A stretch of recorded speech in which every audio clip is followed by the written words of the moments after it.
Hello everyone, my name is Lavjot Singh and welcome to the another video of Singh Views. And in this video we will talk about the 10 proverbs. 10 ऐसे proverbs की बात करेंगे जो अगर आप अपनी communication में या राइटिंग के टाइम अगर आप यूज कर लोगे तो आपकी इंग्लिश लैंग्वेज और आपके लिखने का स्टाइल काफी अच्छा हो सकता है और आप अपनी बात पहले से अच्छे तरीके से रख सकते हो। आपने देखा होगा कि काफी लोग प्रोवर्ब्स यूज करते हैं वाइल स्पीकिंग और वाइल राइटिंग, उससे आप बहुत बेटर वे में आप अपनी इंग्लिश लिख सकते हो। मैं 10 के 10 प्रोवर्ब्स अपनी डिस्क्रिप्शन में डालूंगा, सो किसी भी प्रोवर्ब में अगर आपको कोई कंफ्यूजन होती है तो आप डिस्क्रिप्शन में जाके वो प्रोवर्ब्स को देख सकते हो।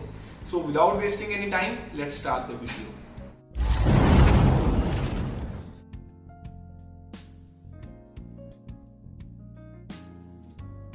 आज की पहली प्रोवर्ब के साथ हम स्टार्ट करते हैं।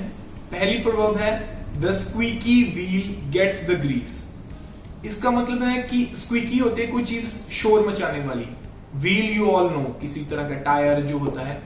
The squeaky wheel gets the grease, इसका मतलब है कि जो tyre, if you are riding a bicycle, एक आप एग्जांपल लेके चलो कि आप जो बाइसाइकिल चला रहे हो, साइकिल चला रहे हो, किसी टायर कोई शोर मचाएगा तभी आप उसको ग्रीस दोगे, तभी आप किसी तरह का उसमें ऑयल डालोगे, ऑयलिंग करोगे। आपको कैसे पता चला कि वो एक उसे ग्रीसिंग की लोड है या ऑयलिंग की जरूरत है? क्योंकि उसने शोर मचाया। So the squeaky wheel gets the grease अब हम तब यूज करते हैं कि जिंदगी में कुछ पाने के लिए आपको बोलना पड़ता है। You have to demand, you have to complaint about something. Free में या चुप रह के आपको लाइफ में कुछ नहीं मिलेगा। So the squeaky wheel gets the grease, ये पहला प्रवर्ब था हमारा। जो आज का सेकंड प्रवर्ब है, that is you can not make an omelette without breaking a few eggs. ये नाम से ही आपको आइडिया हो जाएगा कि मैं क्या बोलना चाहता हूं, कि आप ऑमलेट नहीं बना सकते अंडों को तोड़े बिना। इसका मतलब है कि अगर आपको लाइफ में सक्सेसफुल होना है, आपको सक्सेस चाहिए, तो आपको बहुत से लोगों को गुस्सा भी करना पड़ेगा, बहुत से लोगों का दिल भी तोड़ना पड़ेगा, लोगों से दूर भी जाना पड़ेगा, जिन लोगों को आप पसंद नहीं करते उनके पास भी जाना पड़ेगा। सक्सेसफुल होने के लिए ये चीजें करनी पड़ेंगी। सो ये प्रभाव आप तब यूज कर सकते हैं जब आपको कोई ऐसी चीज करनी पड़े जो आपको पसंद नहीं है, जो आपको किसी अपने को गुस्सा करना पड़े, तो आप तब हम एग्जाम्पल देने के लिए ये प्रवर्ब यूज करते हैं that you can not make an omelette without breaking a few eggs. इसी के साथ हम अपनी थर्ड जो प्रवर्ब है उसकी बात करते हैं, that is beggars can't be choosers.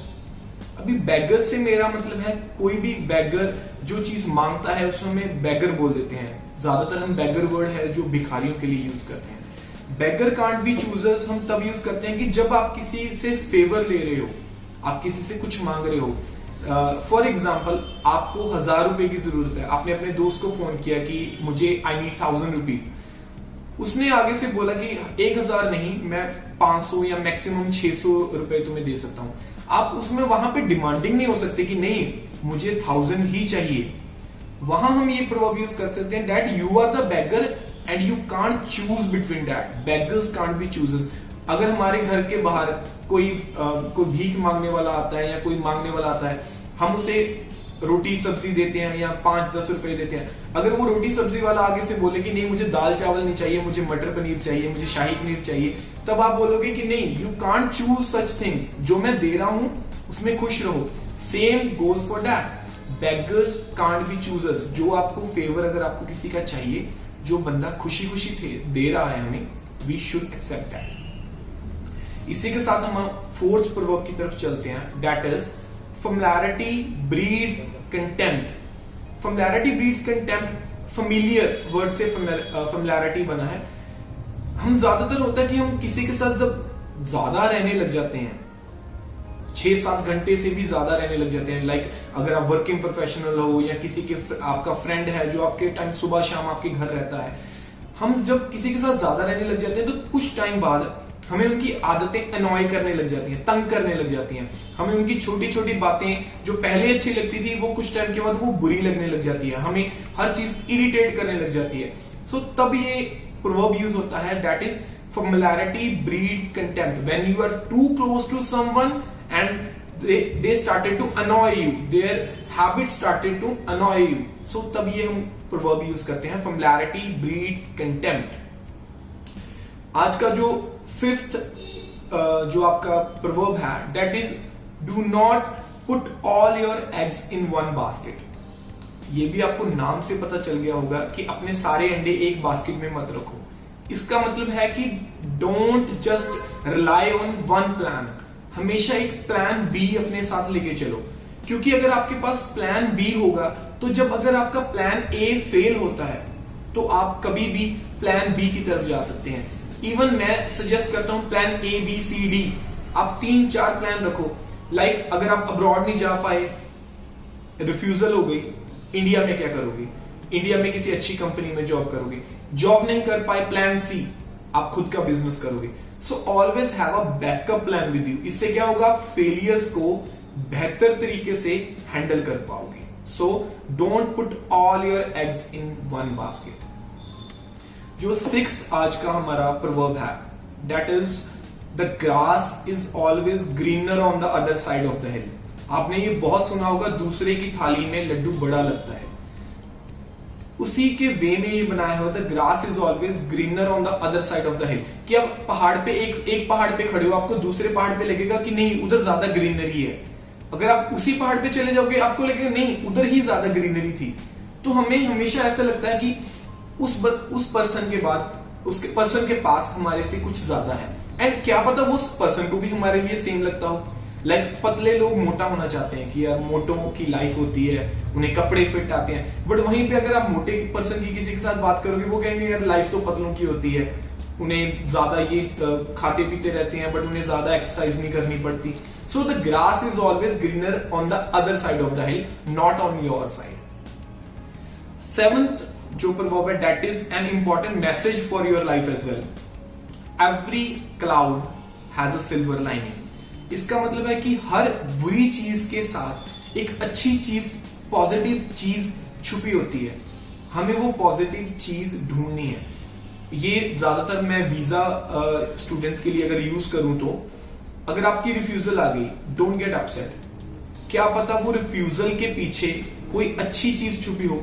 जैसे कोविड से जस्ट पहले जो बच्चों की रिजेक्शन आई, वो बहुत दुखी थे, बहुत अपसेट थे. उन्होंने सिल्वर लाइनिंग अपनी नहीं ढूंढी. वो इतना ज्यादा दुखी थे कि हम अब्रॉड नहीं जा पाए. बट अभी वो 6 महीने का लॉकडाउन लगा, no jobs, no proper food, nothing at all, no online classes, offline classes. अभी वो बच्चे खुश होंगे कि हम एटलीस्ट हम कोविड के टाइम में अपनी फैमिली के साथ थे. We had something to eat at our home. अगर यही हम अब्रॉड में होते, हम जॉब के लिए स्ट्रगल कर रहे होते, हम बहुत चीजों के लिए स्ट्रगल कर रहे होते, हम अपनी फैमिली से दूर होते. So you just have to find your silver lining. That is why the proverb is used. Every cloud has a silver lining. So try to find positives out of negatives. जो आज का हमारा 8th proverb है, ये भी काफी एक life में मैसेज देगा आपको. Give a man a fish, he eats for a day. Teach a man how to fish, he eats for a lifetime. एक बंदे को आप मछली खाने के लिए दे दो, वो एक दिन के लिए खाएगा. आप उसे क्यों ना इससे बेटर मछली पकड़ना सिखा दो, वो सारी उम्र अपना पेट भर सकेगा.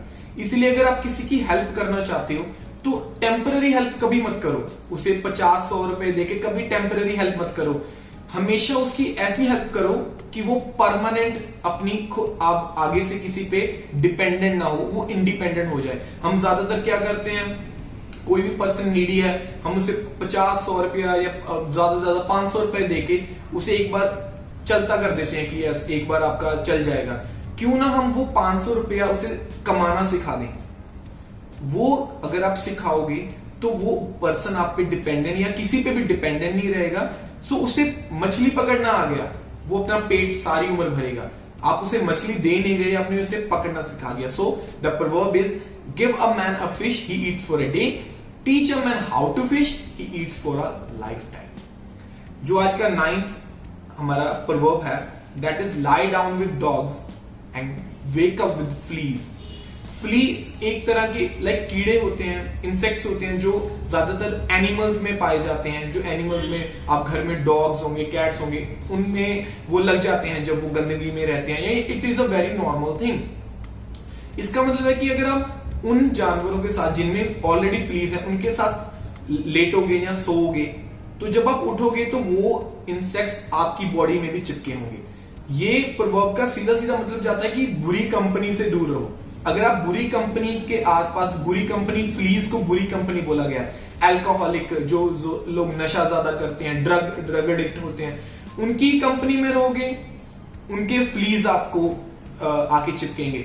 अब अच्छी कंपनी ज्वाइन करो, जो बंदे पॉजिटिव हैं, जो बंदे लाइफ में कुछ कर रहे हैं या कर चुके हैं, उनकी कंपनी में रहोगे।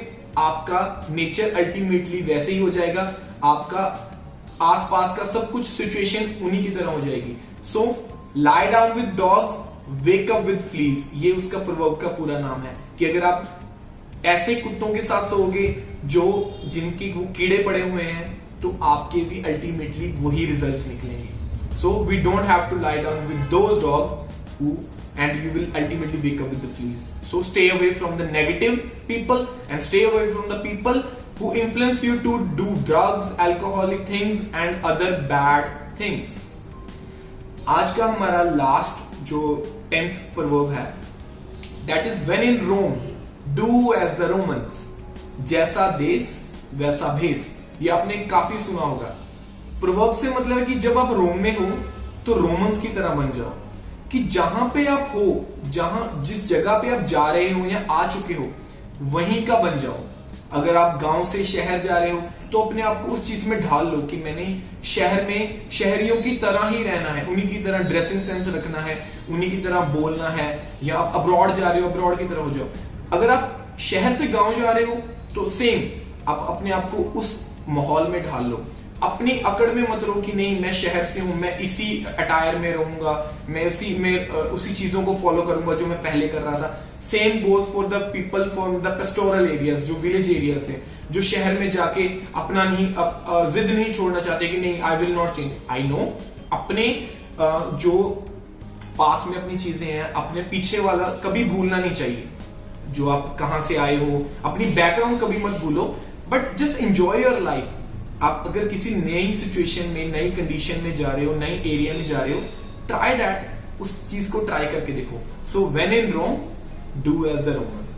ये 10 ऐसे प्रोवर्ब्स हैं जो आप अगर सीख लोगे तो आपकी इंग्लिश पहले से 20-30% बेटर हो जाएगी। और अगर आप किसी नॉलेजेबल पर्सन के आगे ये वर्ड्स यूज करके, ये प्रोवर्ब्स यूज करके इंग्लिश बोलोगे, तो अल्टीमेटली आपकी इमेज यहां से यहां चली जाएगी कि yes this person has a knowledge, this person has a deep knowledge. ये एक पार्ट 1 है इस वीडियो का। आई will definitely come with the part 2 of this video, जो टॉप 10 प्रोवर्ब्स हैं, इसके पार्ट 2 के साथ आऊंगा। चैनल को आप सब्सक्राइब कर लीजिए और बेल नोटिफिकेशन दबा दीजिए ताकि आप नोटिफाइड हो जाएं कब इस वीडियो का या कोई भी वीडियो का पार्ट 2 आ रहा है। एंड कोई भी सजेशन, किसी भी तरह की सजेशन, कंप्लेंट या किसी भी तरह की कोई प्रॉब्लम, प्लीज कमेंट सेक्शन में जाके बता दीजिए ताकि मैं उस चीज को सुधार सकूं। और अगर आपकी कोई डिमांडिंग वीडियो है, so please let me know in the comments कि अगली वीडियो कौन सी आनी चाहिए इस पार्ट 2 के अलावा। I will definitely try to make that video for you guys. And मेरा मेल, इंस्टाग्राम, डिस्क्रिप्शन, सारा कुछ डिस्क्रिप्शन में है। एंड पर्सनल सेशन, अगर आपको किसी भी तरह की वीजा इंटरव्यू के लिए या किसी भी इंटरव्यू के लिए अगर आपको पर्सनल सेशन चाहिए, मुझे इंस्टा में आप डीएम कर सकते हो या आप मुझे मेल आईडी पे मेल कर सकते हो। So see you guys in the next video. Thank you so much.